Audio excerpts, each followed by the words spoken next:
Welcome to This Week in East Brunswick. Today we celebrate 75 years of the East Brunswick Independent Fire Company, District Number 2, as we take a look at the parade and festivities marking the occasion. Then we head over to Heavenly Farms for another milestone, the 5th anniversary of the American Cancer Society's Relay for Life of East Brunswick. We also have the conclusion of the New Jersey Film Festival filmmaker interviews as Al Nygren sits down with director Don Freeman. Plus we have a very special In Our Schools focusing on the Chittick Elementary School Science Fair. So stay with us.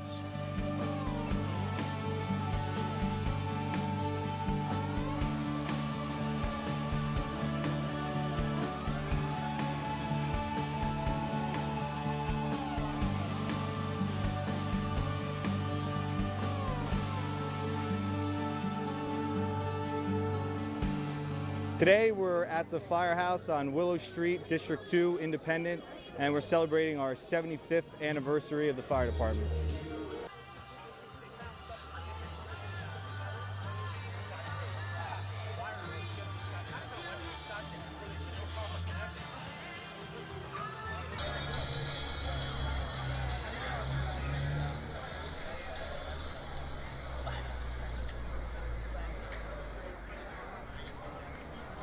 The parade was a celebration of what we've accomplished over the years. We've had all of our pumpers, we've had our ladder trucks, our bucket trucks, our brush trucks, and we've even had tankers, all in celebration of what we are as a fire department.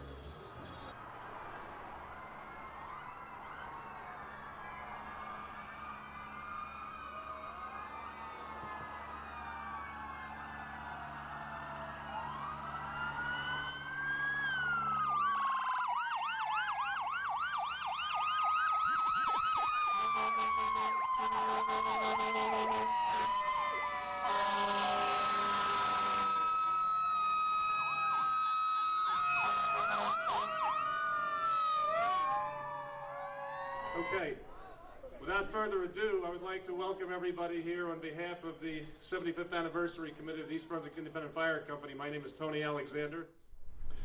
In February of 1938, from the back room of Fred's Bar on the corner of Cranberry Road and Old Bridge Turnpike, was born the idea of incorporating a new fire company in East Brunswick.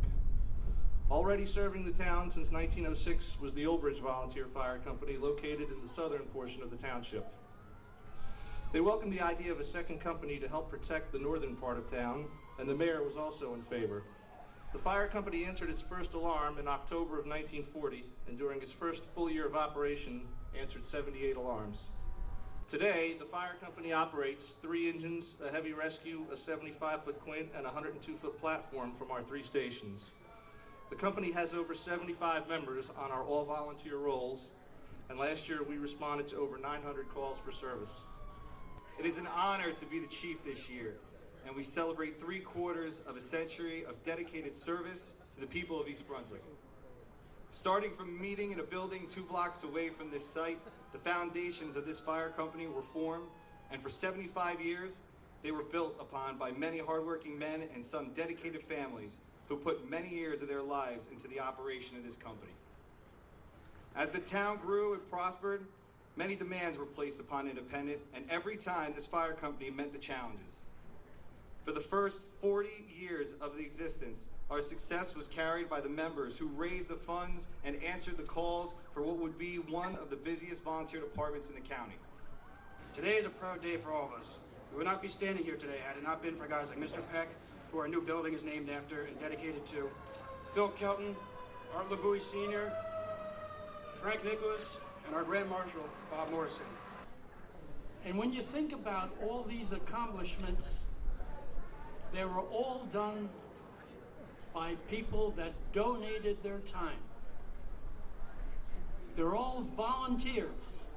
They gave their skills and their talents and their efforts for the people of East Brunswick Township, plus the neighboring communities. And I really think that that's what's so great about this, is all this work is being done by people who want to do it and do it voluntarily. If anybody's interested in volunteering, please call the firehouse 732-257-6885 or stop down at any time. There's always somebody here. We can use the membership.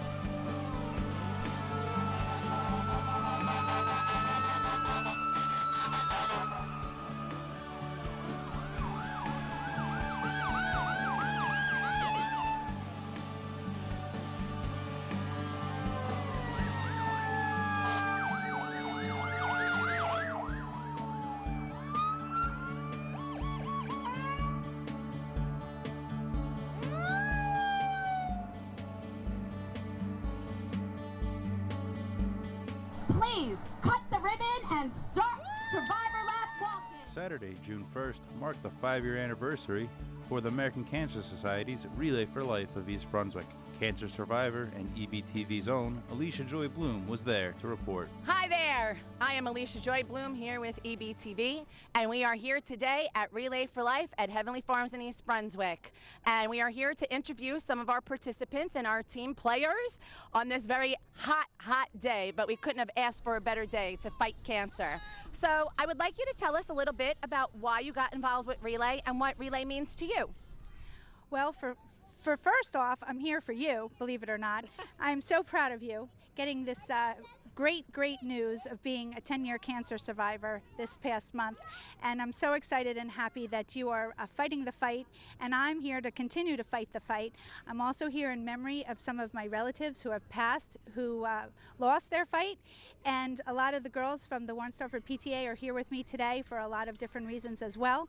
But we think it's a great cause, the American Cancer Society. We're doing whatever we can. Some of the things that Warnsdorfer has been doing is decorating luminaires for the evening luminaire ceremony, and we're hoping to get more involved next year. So thanks for having us. Why don't you share a little bit with us about some of the fundraising that you did? I know that you've raised close to $800, and what did you do to get there? Well, the website was just fabulous, and they had made things very easy, and you email all of your friends and relatives, and they can go online and make a donation, and you solicited everyone within the school. People came out to participate today and show up and walk laps and fight the fight. American Cancer Society is celebrating its 100th year this year, so that's a huge milestone in the fight against cancer. 100 years ago we began the fight against cancer, and we're still continuing that fight. Right here in the local community of East Brunswick through the Relay for Life of East Brunswick, we are dedicating all of our fundraising dollars and efforts to the local programs and services here in New Jersey, in central New Jersey, and of course to giving back to our cancer researchers. So we actually fund local researchers right here in Middlesex County. I know there's a thing that you guys have been working very hard on, CPS-3, one of our new cancer prevention studies. Would you like to share a little bit about what that is about and what people can do if they want to get involved in the CPS-3 program? Absolutely. So our cancer prevention study, it's a national study. It's a research study where we're enrolling over 300,000 men and women across the country between the ages of 30 and 65. And it's our best way to find out what causes or might prevent cancers. So we are looking for men and women. They can actually get more information on our website, cancer.org, org/CPS3. So, and they can find a local enrollment site in their community. All it takes is a commitment to cancer research. They want to, of course, give a sample of blood, a waist measurement, and a health survey. And then they're followed for the next 20 to 30 years with a health survey. So it's a great way for our caregivers and our families of our survivors right here in East Brunswick to give back to the cause. So the end of this year is when we're going to end enrollment of all of our men and women. So we're looking, of course, for 300,000. We have completed in Middlesex County, but there are local, actually in the month of June, there are local enrollment sites throughout New Jersey. You know what, for a few years now we've been coming to this, we've been sponsoring a team, and this year we decided to, get the word out a little early, announce it at council meetings, really get the community involved. Councilwoman Contrino and Councilwoman Ferraro really spearheaded this for East Brunswick Township. We've got department heads, employees who have contributed. We put the cans out at the transportation center. Really just trying to raise a lot of money and raise awareness for the American Cancer Society and all the good events that they do during the year. we'll try to have fun throughout the whole night. You know, we've got people coming in and out. Mayor was here earlier, got other council members coming through. We'll be sure to have fun. So, as part of our also Relay for Life activities, we'd like to provide everybody with also some food choices. And the great part about it is Matt Hardigan, owner and operator of Wrap Store Gourmet Food Truck, is donating a part of the proceeds back to our Relay for Life. Matt, how are you? I'm awesome. I always welcome the opportunity to come to a nice charity event like this and give back some of the sales. That's part of our whole business model, is charities and giving back. So very excited to be here. Well, I used to live in East Brunswick, so I know the area. I knew the facilities in the complex, and I was just really excited to work with Relay for Life because I know what a great charity it is. So, you know, anytime we get to take the truck out and show people what we're all about, I think really the charity and our truck goes hand in hand because we focus on healthy living and healthier options, and obviously that's all about what the American Cancer Society is about. Okay, and last but not least, we are offering massages and wellness to our survivors and caregivers. And we are here with Dana Landsman-Seltzer from Healing Touch, who is providing these services today to all our caregivers and survivors. And Dana, I'd like to thank you personally from the bottom of my heart. You always come through. How are you today? I'm good, sweetheart. Anything for you, I told you. Always happy to help. This is a cause that's near and dear to my heart and also Erin's heart, so that's why we're here, volunteering, giving back to the community and the survivors, and it's important that we take care of each other. Yes, it is. You want to give us a little rundown about what Healing Touch is and what you do in your practice? Healing Touch Health and Wellness Center. We are located on Forsgate Drive in Monroe Township. We are a therapeutic massage practice. We provide massage therapy for pain management, also for relaxation. We also just started a program with Robert Wood Johnson in February of this year, we're pleased to announce, whereby we're going up and we're providing massage to the oncology patients in their rooms on the oncology floors at Robert Wood Johnson Hospital. This is a partnership between the Healing Touch, the Mama Mare Foundation, and the Breast Care Connection at Robert Wood Johnson Hospital. In addition to taking care of the patients, we know it's also important to take care of those who are caring for their family members. So we also provide chair massage free of charge for the family members of those who are in the hospital. Again, I'm Alicia Joy Bloom for EBTV, and thank you for joining and watching us. And we're looking forward to hopefully all of you out there joining us again next year for Relay for Life. Hopefully we could get some new people as we all come together as a community and fight against cancer. I'm really looking forward to hopefully finishing the fight soon, and I hope next year you will join us. Thanks again. Bye-bye.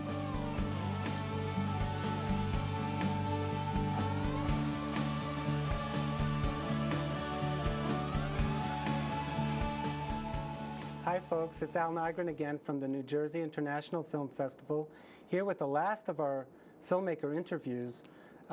Remember folks, we'll be screening movies from May 31st to June 16th on Friday, Saturday, and Sunday evenings beginning at 7 p.m.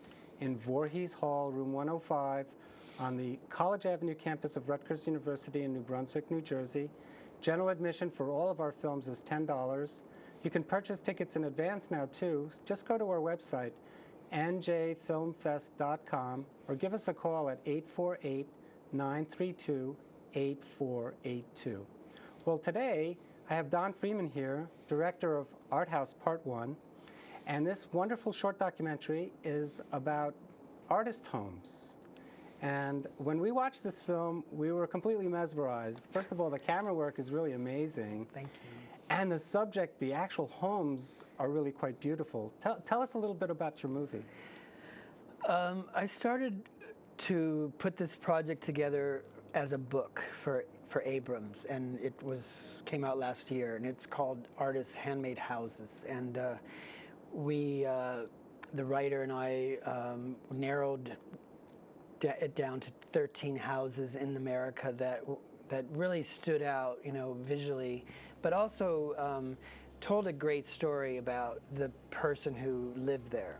They were all artists, craftsmen, woodworkers, George Nakashima, Russell Wright, painters like Frederick Church. So not just painters, but woodworkers, Sam Malouf, and architects like Paolo Soleri, which who's really more than an architect because he just started his career making these bells.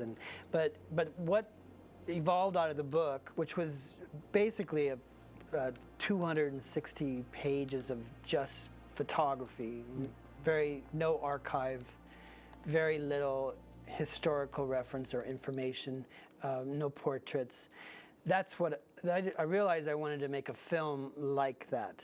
So I went back to the houses and shot them almost as if you're in Fonthill, this massive house, and the only way to really visit it if in the public is by taking a tour.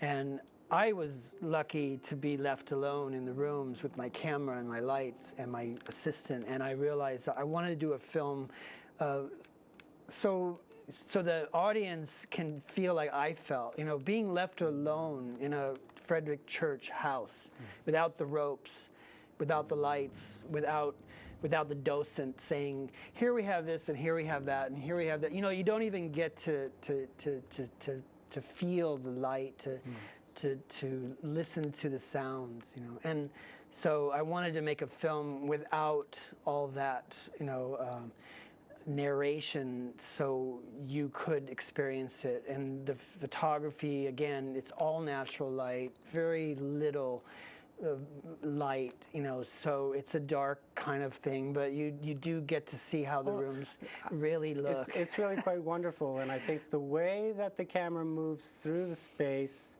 is very similar to the way you describe it as a solitary individual making their way through the space. Right. Yeah. I like it to be like a mouse or something. I couldn't really get that low, but it's just sort of moving. It's not, I didn't have, it was not a big production. I'd show up and have one day to film Fonthill. How accessible was the space? They were amazingly accessible, and I just couldn't bring a lot of equipment. My crew had to be like 2 people. Yeah, I couldn't. I financially couldn't afford anything like a dolly or crane, so I literally had to invent everything. We used PVC pipes and a track. For tracking, We'd lay those down and do a tracking shot. Again, I didn't want it to be like slick, because I wanted it to be, these are about artists and their handmade houses. I wanted the film to have kind of a feel like that too. It wasn't all of a sudden Hollywood comes in and makes this, HD, really high, although it is high HD, but it's, whatever. I wanted it to have, you're going to see grain, you're going to see the depth of these environments, and so I did that for a year and pretty much photographed these houses, and then I brought it back. I taught myself how to edit because I realized that even the editing was a very personal way in which I was telling the story. And then I just said, this could really be something, and I decided to call everybody back and decided to interview people. Again, I wanted to interview friends, family, the docents, people who cared about the space, not a historian, not the writer of the book. I didn't want to laden you with information. I wanted you to find out about the spirit of these people and why they created these things. So that's why the interviews are touching, I think, because... I think you did a masterful job. And folks, since we only have a minute or so left in our interview, thank you so much, Don. I want folks to come and see this film because it is only 30 minutes long, and it's part of an hour series. and a half. There's 12 houses eventually. I'm still working on it. I'm still editing it. And I just really wanted people to start to see it. Yeah, and it's about America houses that are still, really need to be protected. You need to visit these places. They're important. One last thing, it's not like Europe where there's money and funds, pouring into these houses. I mean, these are like places that are really struggling to survive. So hopefully this film will bring that, awareness. And people visit them as well. People need to visit these places. They're all in New England, if not New Jersey, Pennsylvania. Well, Doylestown's not too far to go check out Fonthill. Fonthill. So folks, on Sunday, June 16th, at 7 p.m., we'll be screening Art House Part 1 with Don Freeman there too. He'll be there to interact with you, take questions. And the feature that evening is also a film about architecture.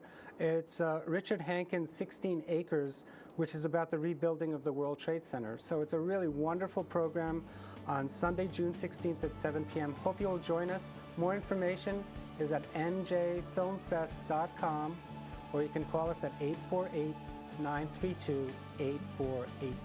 Thanks so much for coming.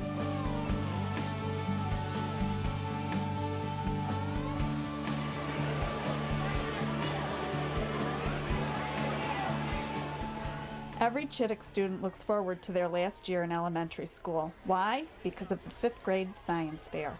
From kindergarten through grade 4, each student has participated in many hands-on science lessons, providing them with a variety of opportunities to experience the scientific method in action.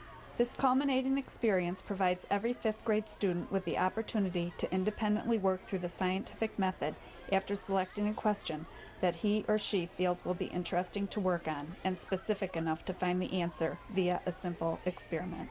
It is with great pride that the students displayed their projects and shared what they learned with parents and schoolmates at Chittick's 5th grade science fair, facilitated by teachers Star Smith and Rich Whalen. So In Our Schools has brought us to Chittick School today with Star Smith, who is a 5th grade teacher.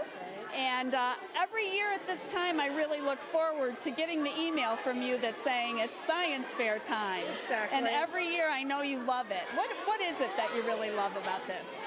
Well, the students choose their own topics, which is the whole point, and they follow it through from September till March. And so they build on a big topic and end up with a project that explains some part of it. And they love what they do. I mean, they've researched it, they chose it, and they picked every part of it and put it together with the help of their parents. And if you go around and talk to them, they all really understood what they did. And I think there's nothing better than that. Exactly. So Ava, the truth about lying, what did you find out? Well, what I found out was that there's a lot of ways that you could tell how lying is. When someone is lying, it kind of, your hands detect a lot of sweat. So if you put it on, you do, it detects if you're lying, and the sound gets high pitched, and it's a very high noise. So it looks like you found heat very interesting. Yes, I did. Can you tell me a little bit about your project? So my project is hand warmers, and I came up with this idea because my mom, she inspired me also, including my friend's mom. And I learned from this experiment that the insulation process is very, very important. Take this hand warmer, for example. This insulation, the packaging is very important because it makes sure that the heat doesn't escape. But however, my experiment did not, and I only had a Ziploc bag, which wasn't working as much as an insulation, so that was a problem. That's probably why this hand warmer lasts a lot longer than mine did. Okay. So that's one thing I learned. Two scientists we have here, Kush and Eternal. You've both done a science project that kind of has two things in common, right? What would that be, Kush? The speed of the cars, and you both use cars in our project. You both use cars, and you're both looking at what makes them go faster. So can you explain yours to us, Kush, a little bit? My project shows Newton's third law of motion. When you fill air, it becomes a chamber, and that's the equal reaction. And then when the air escapes, the car goes in the opposite direction. Okay, can you make it go? Yeah.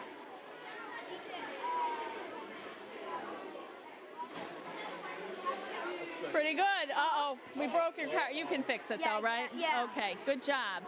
And Eternal, what did you find out? My project shows Newton's first and second law of motion. It shows the friction, and I made two boards, one a rug and one linoleum, and this car goes faster across the linoleum because there's less friction between them, but this car would go slower because the weight of it is pressing against it, so there's more friction. So there's a couple of different variables that would make things go faster. Why don't you show us on the board with the carpet? The board with the carpet, this would go faster because the weight of it and the wheels are more designed for more friction than the little car, which is more bumpier with more friction. Okay, thanks very much. What made you decide to do this project? I already knew a little bit more about. I already knew about friction, but I wanted to know like different objects with friction. I saw some really different projects this year. What do you think? A lot of interesting. People are more interested in bacteria, and maybe because of all the illnesses that spread, people were interested in how clean certain things are. This is Dylan, and you know how you always hear that a dog's mouth is cleaner than humans? Dylan found out differently. Dylan, what'd you find out? I found out that humans have cleaner mouths because with the Petri dishes, humans, since like they brush their teeth, and like go to dentists and eat like cooked food, they get like slower and smaller bacteria. While dogs, since they're used to living in the wild, they'll eat like anything like dirty bones, anything they can find. This is Siddhartha, and he found out some interesting things about water density and some things that you might be surprised at. So tell us, Siddhartha. You showed me. Let's show the people on TV land. Some objects might be heavier than another object that can sink, but still they're able to float. Like this orange right here sinks, and this unpeeled orange, well, you would think that it would sink, but it actually will float. And why is that? Because there's air trapping inside here, so it's allowing it to float. What about the soda there? Well, it also the type of what it has is about sugar. The sugar is also what matters. Like this has more sugar, and so it sinks. But this doesn't have any sugar, so it floats. Aha. Well, that makes sense to me. I guess that's why it's less calories too, huh? Okay, very good. Thank you, Siddhartha. Good project. That was interesting. And then a lot of natural topics, things like quicksand and tsunamis, things that we hear about in the news all the time. That seems to capture their attention. Right, very good. So they work on this from September till now. They pick a topic in September, and they do research on a big topic and create a report. And then from the report, they come up with a way to demonstrate some part of something that they learned from it. Right. So thank you very much. Again, I look forward to this every year, and it's always lots of fun, and I can tell the kids that are going around are learning a lot also. It's great. Thanks.